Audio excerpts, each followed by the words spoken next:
শঙ্কর রায় চৌধুরী বলেছেন, ওদের আমি বালিশের অভ্যাস ধরিয়ে দিয়েছি দাদা, তারা আর বালিশ ছাড়া ঘুমোতে পারবে না।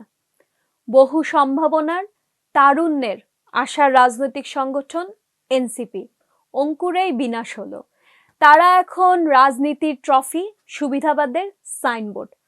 প্রথমে ডক্টর ইউনূস তাদেরকে মাস্টারমাইন্ড, ম্যাটিকুলাস ডিজাইনার ও পরিবর্তনের রূপকার বলে সবার সামনে হাজির করলেও আসলে ইউনূস তাদের ট্রফি বানালো, যেভাবে গরিবদের গ্রামীণ ব্যাংকের ট্রফি বানিয়েছে।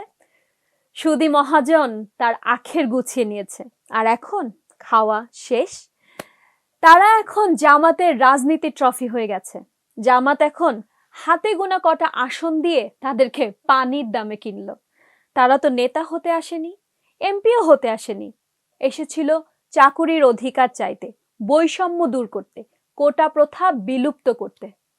ভাগ্যের কি শুভ লগ্ন, ফেলে দিল স্বৈরাচার, হয়ে গেল মন্ত্রী।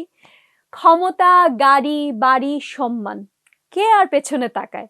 নাদুস নুদুস শরীর হয়েছে, সুখে থাকার অভ্যাস হয়েছে।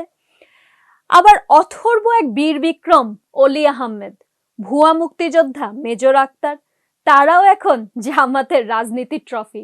রাজাকারদের দালালি করে তারা হয়েছে রাজাকারদের কলঙ্ক মোচনের ব্লিচিং পাউডার।